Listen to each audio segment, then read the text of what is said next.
बेटी के भाग में अगर सुख है तो उसने कोई मोड़ नहीं सकता।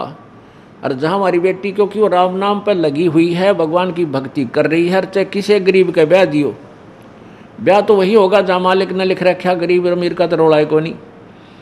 और परमात्मा के हाथ में कलम है, अपनी बेटी ने इसी जगह संयोग जोड़ देगा।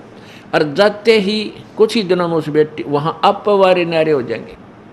पुण्यात्माओं, हम भगवान से हटकर और हम अपने अपनी बुद्धि से ही हम अपनी सब व्यवस्था करने लग गए, जिससे जीव बुद्धि की औकात दुर्गति तो करवा सकती है, इतनी है, सुख प्राप्ति नहीं कर सकती।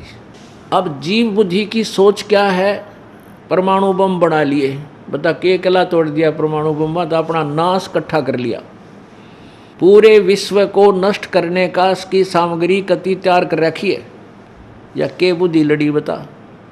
और ये पृथ्वी यहीं रह जाएगी, ये देश यहीं रह जाएंगे, दुनिया मर जाएगी।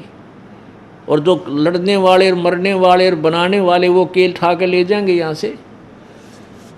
तो इस तरह की जो सोच है यह कमज़ोर होगी हमारी। जब हम भगवान के दिशा निर्देश से चलेंगे तब हम सुखी भी होंगे, समाज भी सुधरेगा, सुख का सांस आएगा। अब हम क्या करते हैं? मकान बनाते हैं, एक से एक बढ़िया कोठी, फिर उस तो बढ़ कर बनाओगा और उसकी चर्चा चल लगी, बब कमाल कर दिया इसने तो, न्यारी कोठी बना दी।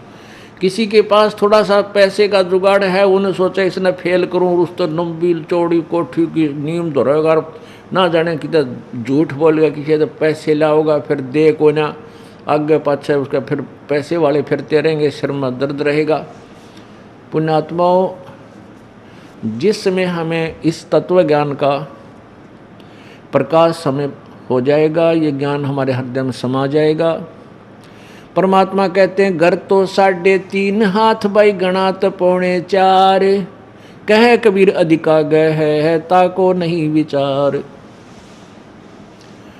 घर तो 3.5 हाथ और गणा तो 4.25, क्योंकि अपना जो शरीर है इंसान का, ये 3.5 हाथ का, प्रत्येक व्यक्ति का अपने 3.5 हाथ का लंबाई होती है, नाप के देख लियो चाहे। तो परमात्मा कहते हैं, आपने चाहे 4 कमरे की कोठी बना रखी है, चाहे 8 कमरों की ऊपर नीचे मंजिली बना रखी है, आप जी ने विश्राम केवल 3.5 हाथ में करना है। 1 हाथ बाई 3.5 हाथ, बस इतना स्थान चाहिए। और उसके लिए के कुक्रम पाछ बैठे हो प्राणी बेमतलब हैं, किधर कर्जा कर लेगा, फिर सारी उम्र उस कर्जे ने कट तोड़े जागा, रात ने नींद आवे नहीं। ये परेशानियां हमने अनजानपने में उस बालू रेत की तरह, बच्चे की तरह बाहर निकल गए, पैर जड़े जो बैठ गए, फिर तले भी जल गया और पैर भी जले, दूना दुख हुआ। तो हमने फिर पुनः उस आग से वापस आना होगा। मकान बनाओ, क्योंकि प्राकृतिक आपदाओं से बचने के लिए इस काले पानी में ये तो बनानी पड़ेगी, मर्यादा भी बनानी पड़ेगी समाज को कुछ जीवन ठीक जीने के लिए, और मकान भी बनाने पड़ेंगे। पहले हमारे बुजुर्ग हमने देखे कच्चे ईंटों के मकान बनाया करते और ज़्यादातर झोपड़ी डाल लिया करते थे, और उसमें 2-2, 3-3 पीढ़ी पार कर गए। और अब हम चिप्स ला कर के, मार्बल ला कर बड़ी कोठी बना लेंगे, के कला तोड़ जाएंगे। जीवन तो जीना है, यहाँ टाइम ही पास करना है। और जब भक्ति करी नहीं, ऐसा तो झोपड़ी वाला और ऐसा ही वो कोठी वाला। और झोपड़ी वाला अगर भक्ति कर रहा है और कोठी वाला नहीं कर रहा, तो झोपड़ी वाला परमात्मा को प्यारा है। कबीरा सब जग निर्धना, धनवंता ना कोए, धनवंता सो जानियो जिस पर राम नाम धन होवे। कबीर राम रटत निर्धन भला, टूटी घर की छान, वो सुंदर महल किस काम के, जहाँ भक्ति नहीं भगवान। आग लगे से महला के जो सोने के बना रखे हों, जहाँ पर भक्ति नहीं परमात्मा की।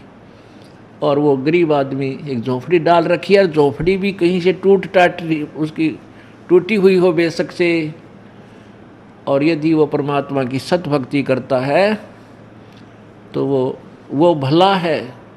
राम रटत दारिद्र भलो, यानी वो अच्छा है, भगवान को प्यारा है। टूटी घर की छान, और वह सुंदर, वह कंचन महल किस काम के जहाँ भक्ति नहीं भगवान। तो पुण्यात्माओं, ये तत्व ज्ञान पूरे विश्व में जाएगा, क्योंकि ये परमेश्वर कबीर देव का आदेश है। और आज नहीं, आज 106 वर्ष पहले परमात्मा ने अपने उस सूक्ष्म वेद में, अर्थात अपने ऑर्डर में लिख रखा है, ऑर्डर कर रखा है कि बीचली पीढ़ी आवेगी, उसमें शिक्षित समाज हो जाएगा।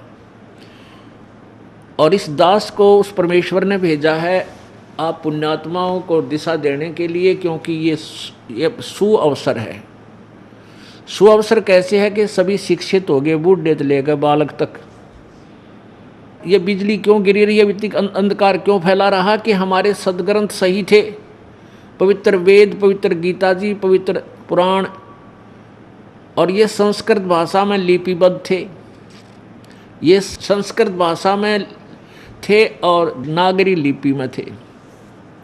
भाषा संस्कृत होने के कारण हम नहीं इनको जान सके, और संस्कृत पढ़ने का केवल एक वर्ग को अधिकार था, जिसको ब्राह्मण कहा करते थे। और वो ब्राह्मण लोग फिर इस सदग्रंथों की जो है ना साख देकर, साक्षी दे करके, हम गीता में ऐसा लिखा है, पुराण में ऐसा लिखा है, शिव पुराण में ऐसा लिखा है, वेदों में ऐसा लिखा है, ऐसा वो संस्कृत बोल करके, श्लोक तो संस्कृत यानी सदग्रंथों का होता, अनुवाद उनका घर का होता। इस करके ने काम बिगाड़ दिया, अनुवाद तो गलत कर दिया, श्लोक सही बोल दिया। अब जैसा आपने कल देखा पवित्र गीता जी अध्याय नंबर 18 के श्लोक नंबर 66 में, उसमें लिखा कि सर्वधर्मान परित्यज माम एकम शरणम व्रज अहम तवा सर्व पापेभ्यः मोक्षामि मां शुच। उसका अर्थ तो ये बना है कि मेरे सत्र के सभी धार्मिक जो पूजाएं हैं उनको तुम छोड़ दे, मेरे पास रख दे, और एकम शरणम व्रज, उस सर्वशक्तिमान एक जिसके बराबर दूसरा नहीं है, एकम अद्वितीय, उस सच्चिदानंद घन परम की शरण में जा। व्रज माने जाना होता है, और इन्होंने अनुवाद कर दिया आजा। संस्कृत श्लोक न्यो का न्यो बोले और अनुवाद घर का करें, तो इन्होंने बैठा दिया, इस अज्ञान फैला दिया सब जगह। तो परमेश्वर ने अब ये सुअवसर इसलिए लिया कि जो सदग्रंथों का ज्ञान है और उससे अलग जो ज्ञान है, वो सब का एक सामूहिक ग्रंथ सूक्ष्म वेद बनाकर, सूक्ष्म अर्थात सच्चिदानंद घन की वाणी, उस परमेश्वर ने अपनी वाणी आप बोल गए कबीर वाणी में वो सारा रहस्य छुपा दिया 600 साल पहले। और उस अमृत वाणी को, उस अमृत ग्रंथ को, सदग्रंथ को इन संस्कृत के ज्ञाताओं ने, ब्राह्मणों ने, ब्राह्मण पुण्यात्माओं 2 प्रकार के होते हैं, एक तो खाऊ और एक कमाऊ। अब जो खाऊ ब्राह्मण हैं वो आचार्य बने हुए हैं, जो उन्होंने बैठा कमाऊ ब्राह्मण हैं हमारे जैसे ही, वो तो मजदूर हैं, कोई खेती कर रहा है, कोई नौकरी करता है, कोई मजदूरी कर रहा है, वो ब्राह्मण नहीं। वो तो उस समुदाय में जन्म होने के कारण वह फीत ब्राह्मण की लाग रही है। तो वो जो ब्राह्मण हैं, जो खाऊ ब्राह्मण थे, वे उन्होंने केवल संस्कृत भाषा का पढ़ने का उद्देश्य यही रखा था कि हम दुनिया न लूटा, और उसमें वो सफल रहे अपने हिसाब से। लेकिन परमात्मा की दृष्टिकोण से उन्होंने अपना भी नाश किया और समाज का भी नाश किया।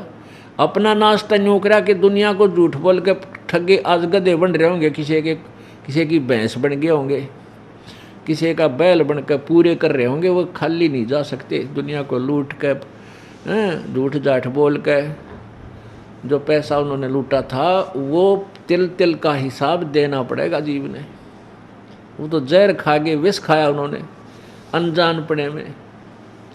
अब जैसे वर्तमान में जो डॉक्टरी लाइन है, इनका उद्देश्य केवल मनी मेक है, पैसा इकट्ठा करना।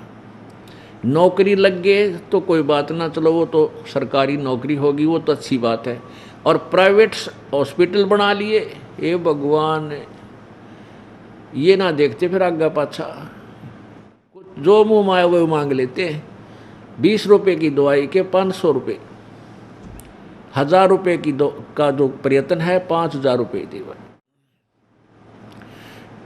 अब इनको ये नहीं मालूम तुम इस व्यस्त को कहाँ ले जाओगे, तो ये अनजानपने में हो रही सारी कहानी। ऐसे ही ये जो सदग्रंथ संस्कृत में होने के कारण जनता नहीं समझ सकी, और परमेश्वर वहाँ आवाज़ लगा लगा कर 120 वर्ष तक, 115 वर्ष तक, 120 वर्ष रहे मालिक, और 5 वर्ष की आयु में बड़े बड़े इन मंडलेश्वरों के छक्के छुड़ा दिए थे परमात्मा ने ज्ञान के अंदर। इनके पास जवाब नहीं था। अब वर्तमान में देख लो, हमारे छोटे छोटे बच्चे, 10-10 वर्ष के बालक, और इन मंडलेश्वरों को जितने भी उनका ज्ञान है, उनके चेले उनके मुंह बंद कर देते हैं, उनके पास जवाब नहीं, निरुत्तर कर देते हैं। मालिक का ज्ञान ऐसा है।